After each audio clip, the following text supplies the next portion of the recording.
Olá, amados, graça e paz, aqui o irmão Fábio Gomes. O Senhor, Ele é único e suficiente Salvador de nossas vidas. Cristo, ungido Jesus, o Filho do Homem, aquele que governa no centro do trono, com justiça, com equidade, juiz e legislador, aquele que tudo opera e executa, aquele que tem poder de salvar, de aniquilar, aquele que abrevia os dias, como concede os dias, tudo segundo o seu julgamento, do qual o Pai lhe concedeu todo poder e autoridade,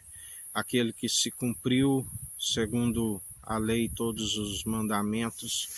pois ninguém se cumpria onde era necessário, através de muitas oblações para que houvesse a expiação pela culpa dos pecados. Mas uma vez que a oblação, uma única oblação de um sangue que falou com mais veemência do que o sangue dos animais e até mesmo dos bodes, aonde através somente deste sangue precioso é que se faz a expiação pela culpa dos pecados. E ainda temos um juiz supremo que tudo opera e executa e governa sobre a terra, aonde não há um mísero dos cacos espalhados ao chão que possa contender com seu oleiro, e assim ele nos ensina: não te indignes quando vês as leis de uma província violada, um povo oprimido, porque o Senhor é aquele que está sempre a contemplar, sempre tem um que vigia sobre aquele que vigia a outro, e sobre ambos aquele que tudo opera e executa, onde interligados uns aos outros com a mentalidade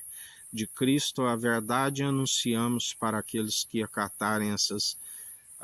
verdades e praticarem, sejam libertos, aonde a palavra diz: conhecereis a verdade e a verdade vos libertará.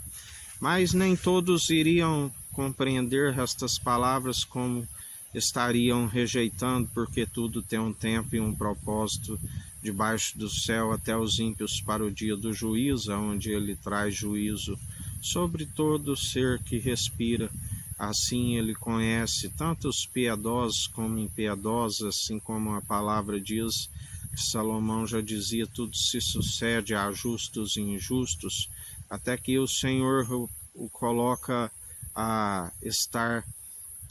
a ponto de arrancar-se aquilo que semeou, segundo aqueles que semearam, segundo a carne, se semeia sempre para a ruína e para a destruição, por rejeitar a orientação do seu Espírito, que é santo,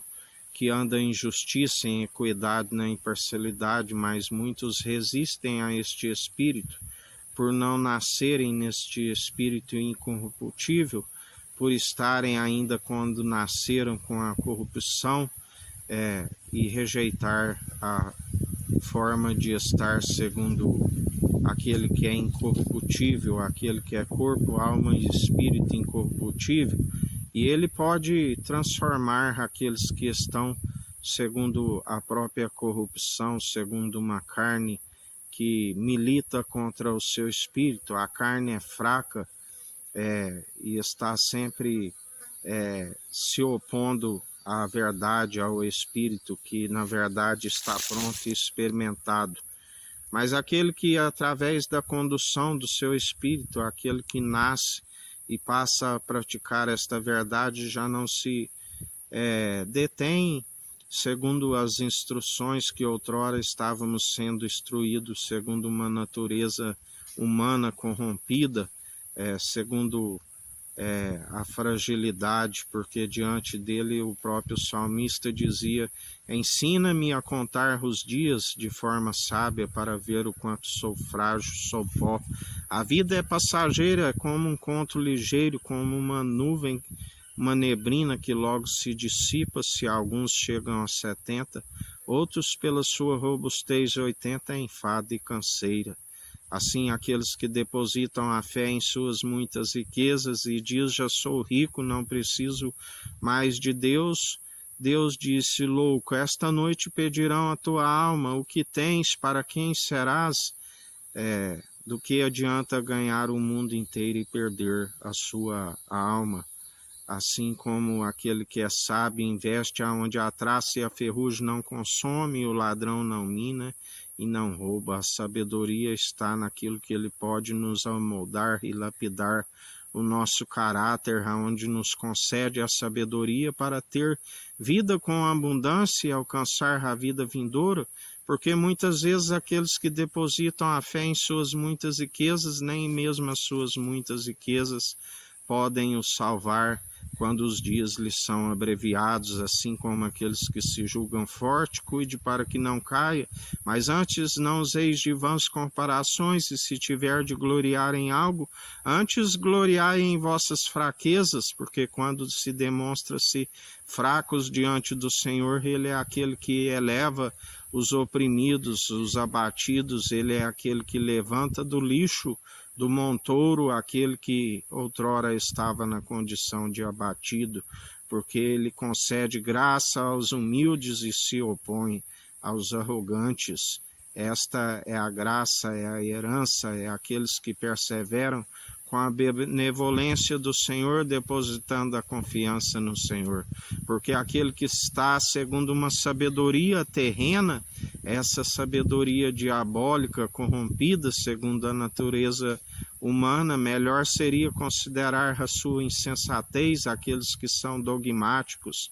aqueles que acham que aquilo que sabem é que é o correto. Melhor seria não ter conhecido os santos mandamentos e agora dar as costas àquele que tudo opera e executa. Melhor seria considerar a vossa insensatez, a vossa tolice, porque há mais esperança para um cão vivo do que para um leão morto.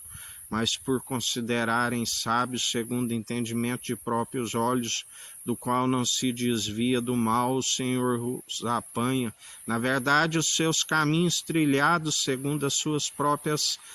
atitudes são armadilhas da qual o Senhor os apanha. É assim como um pescador lança a rede ao mar e o peixe não sabe daquele dia que irá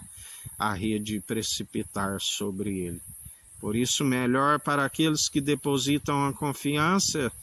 e no Senhor, e aqueles que, se tiver de gloriar em algo, antes gloriamos naquele que é digno, louvamos e bendizemos, porque segundo a sua infinita sabedoria, a unção gerada no seio do Pai antes mesmo das obras mais antigas, que é o fato de não sermos consumidos e se renova a cada manhã, e bem-aventurado aqueles que nele depositam a confiança e perseveram. Bendizei e louvai ao Senhor, não somente com mover de lábios e um coração distante, mas estejais com a mentalidade e o coração em Cristo, estejais o louvando e bendizendo como um culto racional, um culto de ação de graças daqueles que não têm que se envergonhar, e primeiramente diante de Deus ele conhece as obras, assim como também diante dos homens jamais seja motivo de escândalo, porque ele disse: ai de vós que desfalecer um destes pequeninos que creem em mim. Melhor seria não ter nascido, melhor seria amarrar uma pedra de moinho no pescoço e lançar-te ao mar, para aqueles que usam o nome do Senhor em vão, assim nos diz o Senhor.